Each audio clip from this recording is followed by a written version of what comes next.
it was after this period that I started taking antipsychotics.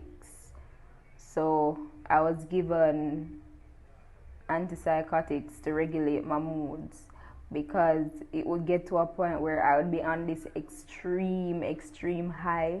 Like, I've been talking about roller coasters a lot. So let me explain using a roller coaster. So when the roller coaster is going up until it reached the peak at the top, that was my extreme high. Like, I would be happy, ready to take on the world. It was like nobody could stop me. And I was just at that moment. And when I got low, like when that roller coaster is supposed to go downhill, and I got extreme, I went into extreme depression, isolating myself, cutting myself, didn't want to have nothing to do with nobody, don't want to do my schoolwork. Like, it was horrible. And I had to be taking antipsychotics to, regulate my mood and all of that. And it was also during this time that I fell into bisexuality as well, because I was also around a lot of bisexual people. And at this point in time, I was known as the girl who don't talk, the girl who stay by herself, or the girl who par with the whole lot of bisexual people, or the girl that's crazy, or the girl that's weird. And during this time, my friends would literally think that I am overdoing certain things. I literally had a book that I would write down the different type of demons I had, and I would literally write down how I would kill people, watch the blood just run, and laugh about it. I would literally detail out how I would kill people. And my friends at that time took it for, a joke. Like, they would say I'm doing too much, or I'm this, or I'm that. And it was just, and from here, horrible. The antipsychotics, they helped a lot because my mood was regulated. However, the voices the voices were still here. And voices coupled with the self-harm, coupled with the antipsychotics, coupled with the suicidal thoughts. Yeah. And the voices were still here. And they would tell me to do certain things, and they would just push me into this zone where I just felt, ugh. I just felt like I wasn't enough. I just felt like, what's even my purpose in being here? And it was, thinking back, I felt horrible. And this is just to show that, God is amazing. If God could take me from there and I am here now, God is amazing, guys. God is truly amazing. And there's a turning point in my story. There is a turning point. It's not all darkness and gloom and all of that. There is a turning point. But I just want somebody to understand that it doesn't matter how far you stray. It doesn't matter where you have been. But God. So I was on the antipsychotics. I still heard the voices. My mood was being stabilized at the time. And at this point in time, I said I didn't believe in God and all of that. And this is actually where the turning point in my story came. Because what was so awesome about that was that there was a guidance counselor at school. When I told her that, she literally took me under her wings and helped me along the way. And God literally used her to show me that, I'm here, I'm real, I'm real. And I truly appreciate that. I really do. And I don't remember what. I went to a Catholic school. I don't remember what they were having in the chapel for that week, and I literally went into that chapel and bawled my eyes out. Like, I don't know what happened. I just went on my knees and I cried my eyes out. I couldn't tell you what happened. And that was the turning point. Although I still didn't care. I still didn't want to surrender my life. I was more focused on, overcoming the depression, overcoming the self-harming.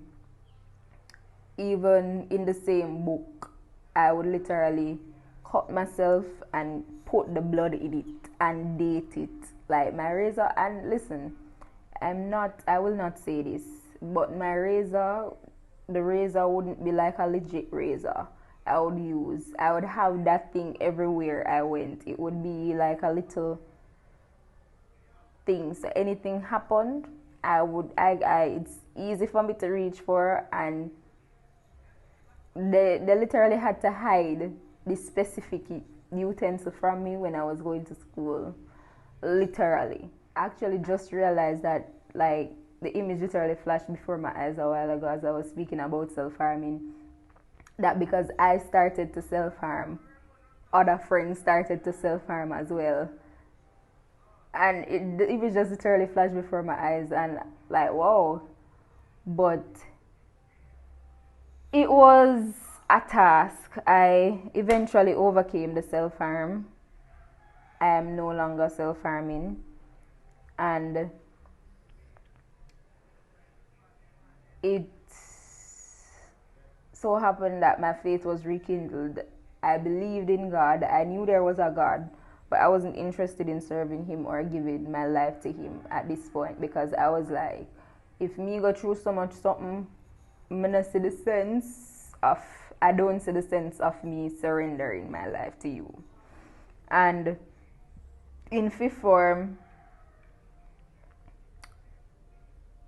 as I said, my faith was rekindled and all of that, but I was still dependent on the antipsychotics that I was taking. And this pill, it would do a lot. Like, I got so dependent on them, like I couldn't go a day without taking the pills, or else I would relapse. And I got so dependent on the pills. I didn't care about God, because I'm like, it's not God make me function. I'm not functioning the way I am because of God. Like, these are the pills that are allowing me to do that. But let me tell you about the kindness, the mercies of God. Like, guys, God met me through His kindness even before I got saved. And it just showed me that, God He is kind. Like, He is amazing. He is amazing. And I went through my fifth form year, and my fifth form year was okay, so to say. It was okay, but there was still a tug and war. And then in my fifth form year, this other voice came into the picture, and this other voice was saying, I didn't know who this voice was. I didn't know what this voice was about. And the voice was telling me, go and get saved, give your life to me, whatever, whatever. And I'm like, where are you coming from? But I didn't pay the voice any mind. And I remember there was this church on the road that I grew up on. And that church, they had a 10 crusades when I was younger. And I went up to give my life to God. And I was told that I was too young. But during this time, I think it was at this time, they had another 10 crusade. And that was when the pull got more. it's like he was pulling me, and I kept hearing the voice, surrender, give your life to me. And I was like, I don't know, what are you? But then there's another voice that came into the picture. Don't give your life now. There's a lot of things that you need to experience that you don't experience yet. And then there's the other voice saying, give your life to me. That was my dilemma. It was in my fifth form year that started. And I didn't understand what was taking place. Was I interested in going to church? No, I wasn't. And it was also during that year that the pastor kept asking for me. Every time my mother would go to church, almost every Sunday, and every time she go to church, the pastor would ask for me. And I was like, why does this man keep asking for me? I'm not coming to church. Tell him to leave me alone. I'm not coming. And it doesn't matter. It didn't matter. He would still ask. He would continue to ask. And it just got to a point where my mother decided that you are going to church this Sunday. And, she got up, she ironed my clothes and everything like that. And I am not kidding. When I put on my skirt, when it was time for me to zip up the skirt, for me to say, all right, I'm going to church now, the zip, it's a good skirt, the zip fell apart. It literally broke into pieces in my hand. And I was like, what? I legit started laughing. And my mother was adamant that, you're going to church today. So she went and she ironed something else. And I went to church that day. And the pastor, I literally hide him out. But he saw me, and by the end of the service, he called me up, and he prophesied. At that time, I didn't know what prophecy was, and I literally said the prayer of salvation right there. And it was weird because I didn't know what I was doing at the time. I didn't know that I was literally surrendering my life to God at that time, or getting saved. But even before this, there was this girl. Her name is Kenika. Kenika, I love you. Big up yourself, girl. You are top tier.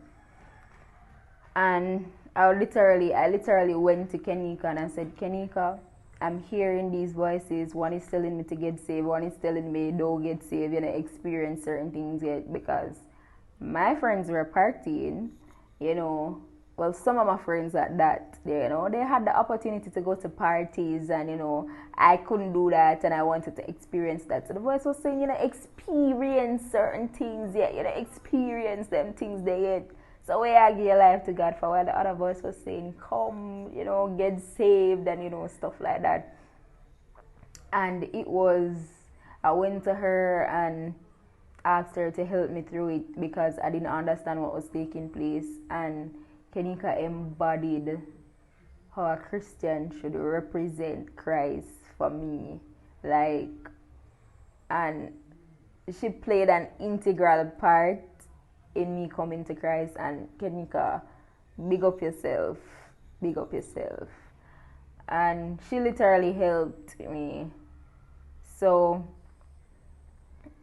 back to when I said the prayer of salvation. So I said that prayer, and I really it never mean nothing much to me, because I was like, okay, fine, let me just say this.